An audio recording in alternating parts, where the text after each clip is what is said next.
இது சினிமாவில் ஒரு சாதாரண இயக்குனராக இருந்த நபர் தானே. திடீர்னு சாதாரண இயக்குனராக இருந்த ஒரு நபருக்கு எந்த மருமகன் 80 லட்சம் ரூபாய் காரை வாங்கி தருகிறான்? இதற்காக அவன் தர வேண்டும். இது இந்த கார் மருமகன் வாங்கி கொடுத்தது, இது முன்னாடி இந்த ஃபார்ச்சுனர் யார் வாங்கி கொடுத்தது, எந்த மருமகன் வாங்கி கொடுத்தது, இசுசு எந்த மருமகன் வாங்கி கொடுத்தது தெரியாதவங்களுங்களா?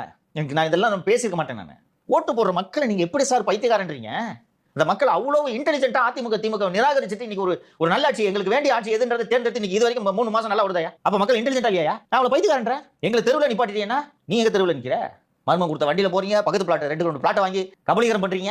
இந்த 4% 1% மாறணும் தம்பி. போய் ஒரு நிக்கிட்டோம், அங்கேயும் டெபாசிட் வாங்கி 2% மேல எதிர்க்கட்சிகள் வேட்பாளரே போடவில்லை என்றாலும் 2% தாண்டக்கூடாது. டெபாசிட்டை இழக்கணும். சீமா இவர் அம்பாசமுத்திரத்தில் போட்டியிட்டால் மக்கள் இதை உறுதி செய்ய வேண்டும். இல்ல அவர் எனக்கு டெபாசிட் வாங்கியிருக்காரு, இழக்கிறது. அதை சொல்லு. டெபாசிட் கட்டுறதே இழப்பதற்கு தானே. சோ எனக்கு இது கோவம் வருது. ஜனங்கள் நீ எப்படி பைத்தியக்காரன் சொல்லுவ? உனக்கு ஓட்டு போட்டா இன்டெலிஜென்ட்டா? உனக்கு ஓட்டு போட்டா தான் பைத்தியக்காரன். அவன் பைத்தியக்காரனா இல்லாததுனால தான் தப்பி தவிர கூட உனக்கு ஓட்டு போட மாட்டேங்கிறான். இப்போ எதை சொன்னாலும் கை தட்டுறாங்க. இப்போ இந்த AK-74 இன்னும் கூட இந்த AK-74 கதை சொன்னா கை தட்டிட்டு இருக்காங்க. அப்ப அந்த பைத்தியக்காரங்க தான் இன்னும் உன் கூட இருக்காங்க இல்லையா? உன் பின்னாடி இன்னும் இருக்கிறவங்க, உன் கூட்டத்துக்கு வந்து கை தட்டுறவங்க தான் உள்ளபடியே பைத்தியக்காரங்க. நீ சொல்ற இந்த ஆமகரி கதையை இன்னும் ஒருத்தன் நம்பிட்டு கை தட்டுறானா அவன் பைத்தியக்காரனா இல்லையா? நான் விஜயின் ரசிகர்கள், தாவேகவின் தொண்டர்களை பைத்தியக்காரர்கள் என்று சொல்ல எனக்கு மனது வராது. ஏனென்றால் அவர்கள் பைத்தியக்காரர்கள் இல்லை. இது போல ஆமைக்கறி கதையை கேட்டுவிட்டு அவர்கள் விசிலுக்கு வாக்கு செலுத்தவில்லை. ஏன்னா அவங்க அண்ணன் கதையும் சொல்லல, கதை சொல்ல தெரியாது. ஆனா ஆமகரி கதையை கேட்டுட்டு வாக்கு போடுறான்னா அவன் தானே உண்மையிலே பைத்தியக்காரனா இருக்க முடியும்.